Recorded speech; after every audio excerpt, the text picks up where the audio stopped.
Hello my dear friends, welcome to the Indian advance studies. आज मैं आपको बताऊंगी NIACL असिस्टेंस के बारे में पूरा डिटेल्स में कि इसके प्रोसेस कैसे और किस तरह से होते हैं। उससे पहले मैं आपको बताना चाहूँगी कि IAS पेपर एक एक्सक्लूसिव और ऑफिशियल वेबसाइट है जहाँ पर आपको NIACL असिस्टेंस से रिलेटेड सभी इन्फॉर्मेशन, अपडेट्स, नोटिफिकेशन आपको सबसे पहले मिलेंगे। तो यहाँ पर हम सर्च करेंगे, उसके बाद हम यहाँ पर फर्स्ट वाली वेबसाइट पर क्लिक करेंगे। क्लिक करते ही हम न्यू टैब में ओपन हो जाएंगे। यहाँ पे लिखा है NIACL assistant recruitment 2022 notification, vacancy, application dates, eligibility and salary. इन सब के बारे में आज मैं आपको बताऊंगी इस वीडियो में।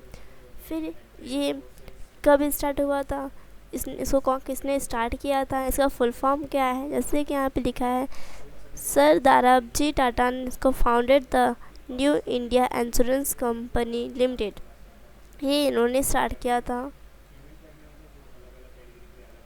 उसके बाद ये कब स्टार्ट हुआ था उसके बारे में दिया गया है। फिर टेबल ऑफ कंटेंट, यहाँ पे आपको जिस भी टॉपिक के बारे में जानना है, जैसे कि what is NIACL assistance recruitment, ये क्या है, highlights, dates, notifications, vacancies, eligibility, application form, fees, admit card, centres, syllabus, result, cut off, selection process and salary. इन सब के अगर इसमें से आपको किसी भी टॉपिक के बारे में जानना है तो आप इस पर क्लिक करेंगे तो फिर आप उस वेबसाइट, उस पेज पे ओपन हो जाएंगे।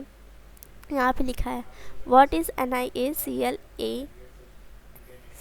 असिस्टेंट रिक्रूटमेंट, और इसका फुल फॉर्म क्या है, ये कब स्टार्ट हुआ था, और भी इसके अंदर और भी कुछ बातें बताई गई हैं जिसको आप पढ़ सकते हैं। यहाँ पर नॉन लीगल इंश्योरेंस है ये।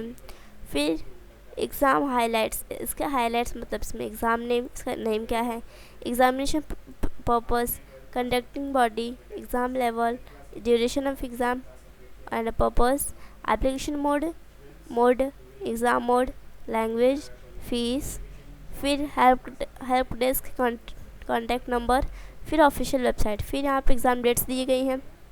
जैसे कि अगर किसी का भी डेट आता है तो आप इस पर देख सकते हैं, जैसे कि notification releasing date, application processes, last date of filling the application form, submit the fees, insurance of admit card, prelim exam, फिर मेन एग्ज़ाम, फिर रिज़ल्ट। इन सब का डेट कब आएगा, अगर इन सब का कभी भी डेट आएगा तो फिर आपको इस IAS पेपर पे आपको सबसे पहले नोटिफिकेशन मिल जाएंगी।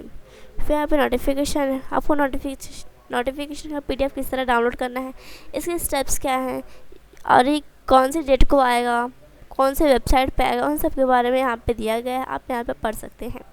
फिर वैकेंसीज, यहाँ पे अलग अलग वैकेंसीज भी होती हैं, जैसे कि SC, ST, OBC and general.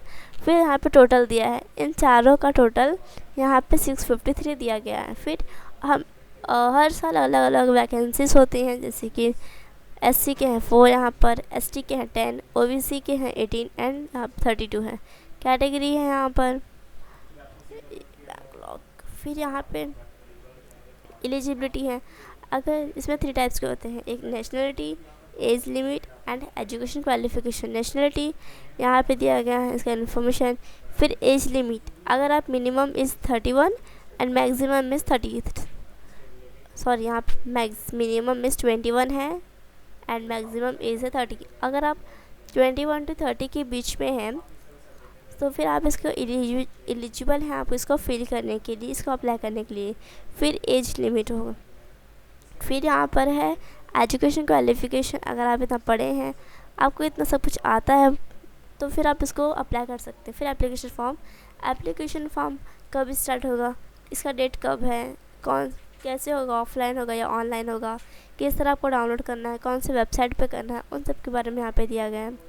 फिर यहाँ पे डॉक्यूमेंट्स, उसमें कुछ डॉक्यूमेंट्स देनी पड़ती हैं आपको, फ़ोटोज़ देनी पड़ती है, कौन से कितने साइज़ में फ़ोटोज़ देनी है। फिर यहाँ पे सिग्नेचर है, कितने के अंदर आपको सिग्नेचर करनी है। फिर यहाँ पे है impression on the left thumbnail का भी देना रहता है। फिर डिक्लेरेशन राइटिंग बाय हैंड, अपने हाथ हैंड राइटिंग देनी है। कैपिटल लेटर्स भी एक्सेप्टेड, कैपिटल लेटर में देनी है।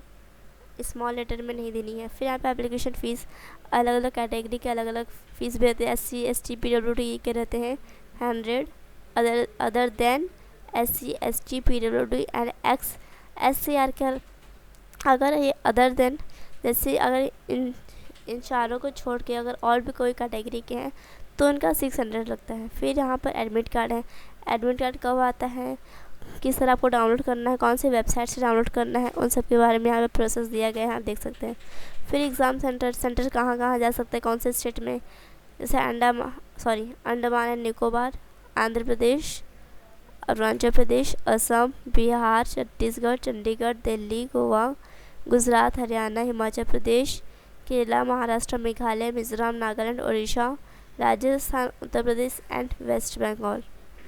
ये सब स्टेट्स नेम है और यहाँ इन सब प्लेसेस पे आपका जा सकता है सेंटर्स। फिर एग्ज़ाम पैटर्न में मतलब क्या क्या मेन है, किस टाइप्स के क्वेश्चंस आ सकते हैं या फिर कितने क्वेश्चंस आ सकते हैं, कितने मार्क्स के होते हैं। जैसे इंग्लिश लैंग्वेज का होता है 30 क्वेश्चंस, 30 मार्क्स एंड टाइमिंग रहता है 20 मिनट्स। फिर लॉजिकल रीजनिंग का है 35 क्वेश्चंस, 35 मार्क्स एंड 20 मिनट्स। फिर क्वांटिटेटिव एबिलिटी का रहता है 35 क्वेश्चंस, 35 मार्क्स एंड 20 मिनट्स। मतलब टोटल आपको 1 आवर्स मिलते हैं सब तीनों कंप्लीट करने में। फिर exam pattern for assistants mains, ये मेन लोगों का है, असिस्टेंट्स का है। फिर यहाँ पे 40 क्वेश्चंस रहते हैं, 40 क्वेश्चंस 50 मार्क्स के हैं।